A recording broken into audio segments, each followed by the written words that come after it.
Hello, this is Victor. I'm here with a new video and I want to talk about rebasing. As you can see here, I'm in the middle of the process of rebasing all my Skavens. This is it's about 150 to almost 200 miniatures that I'm rebasing. I'm also rebasing some corn demons. I used to have the old bloodthirster and I decide to rebase them all to be according to the new bases. And here I want to share with you different techniques or different things that I use to rebase. If you look one video in the past, one of the tips I was explaining was to cut the rim with the clippers. Okay, patiently cut the rim of the base, okay, and then make it flat and glue that on the base.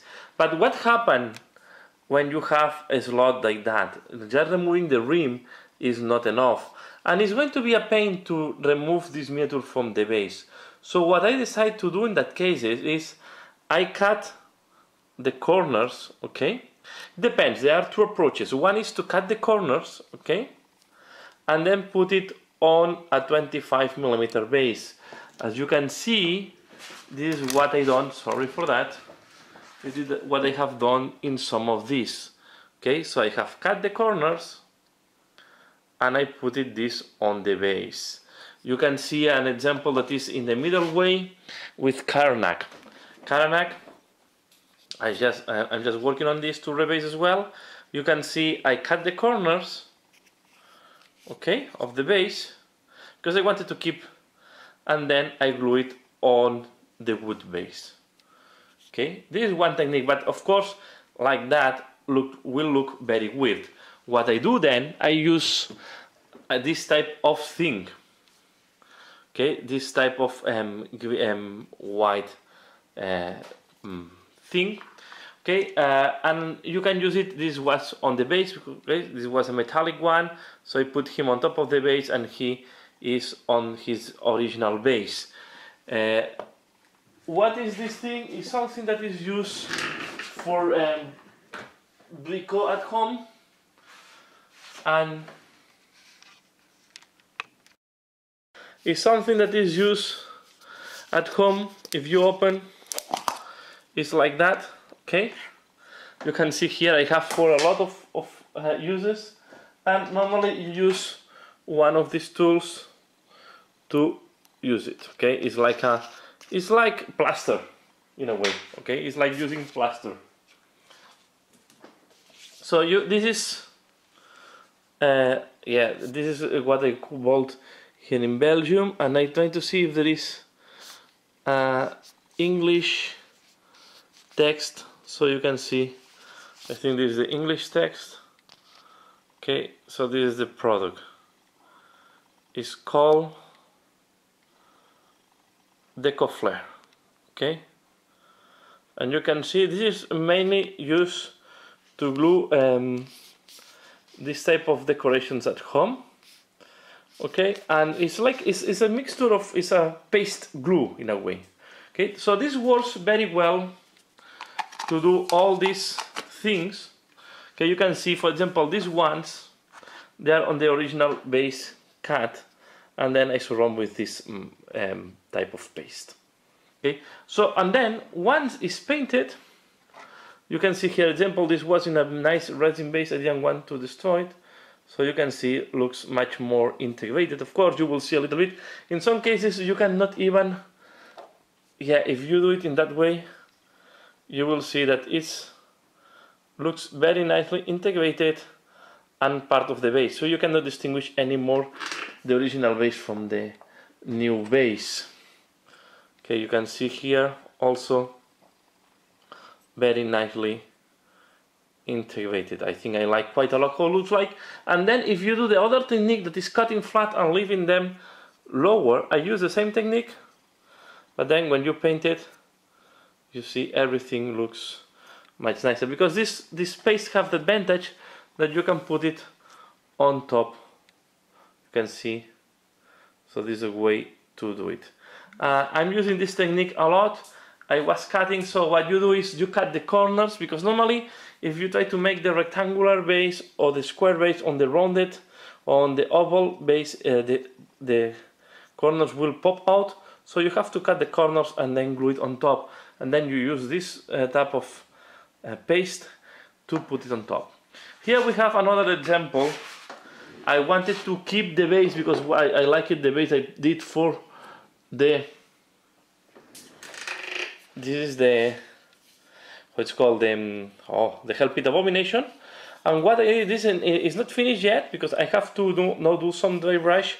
You see here I need to, I have put the paste, so this all this white thing is doing all this type of effects and works very well to make effects of mud. You see there is the original, the rectangular base is glued on top of the board base, you see? The rectangular base was glued on top, and now I need to paint the stones and everything will look very nicely integrated together. So it's another way to do bases. And here you can see another example that I'm working on.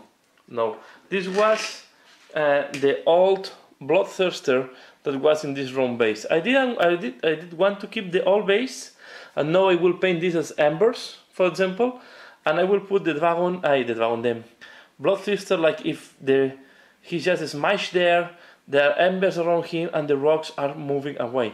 So you see that I did wood, and I just want to show you as a ways that you can use even the rebasing to give a little bit of history behind. And now I can use it in a, I know that this miniature maybe looks a little bit dwarf in this big base, but I wanted to have the same size of the base that is the official one. And of course the advantage of this paste, you can also put sand on top. Okay, so this was not, you can also put sand on top of that. This is also the deco sand, and you can have sand and stones, and once this is painted they will look like stones. This is for a soul grinder. The soul grinder will not be glued on the base. I will just put the soul grinder on top of the base when I'm playing, just to have the base for the soul grinder. So this is some tips I wanted to share with you, some ideas. And you see, you start from a square base like that, okay, you cut the corners, and you put it on the round base or on the oval base. You can see it's glued here on top. You can even cut more if you want, and then of course if you cut the corners you will have these holes.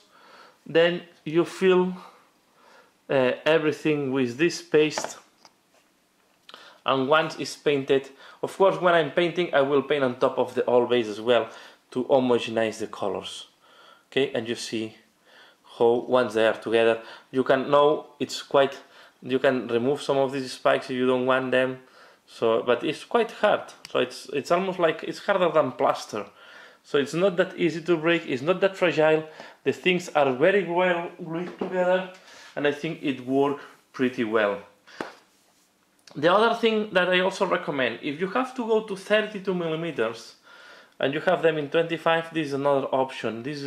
But this only works for heroes, for example.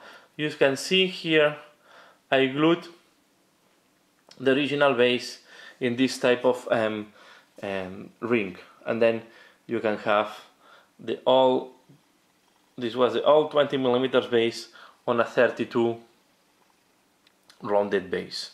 Okay, so this is another option you can find in the market. I also, if you have to go to 32, I suggest this. This is much faster and easy, and you can use on top. What I use on top, the other option is, but this is more expensive, is to use this texture paint. This is the other option I was using in some cases. Okay, so here I use the texture paint and then some dry brush just to homogenize more of the base. Okay, you can see a little bit. This is not really the squad. This is how I was applying that. I made this small mistake there, but as you can see, the base looks quite nicely integrated. So also using that. And this is all what I want to tell this. This is about a little bit of sharing my experience about rebasing. It's been a hard work, and maybe this is delaying some of the other projects because I wanted really to rebase all my Skavens I started during these holidays. It took me some hours to arrive to this stage, and now I need to paint them all in brown and then use some dry brushes, and this will be done. Only that, here on the base, just on this table, there are about, I don't know, 120, 130 Skavens, and this is not all the army. All the pestilence is done. So now I'm doing the clan rats and other type. I'm also this guy.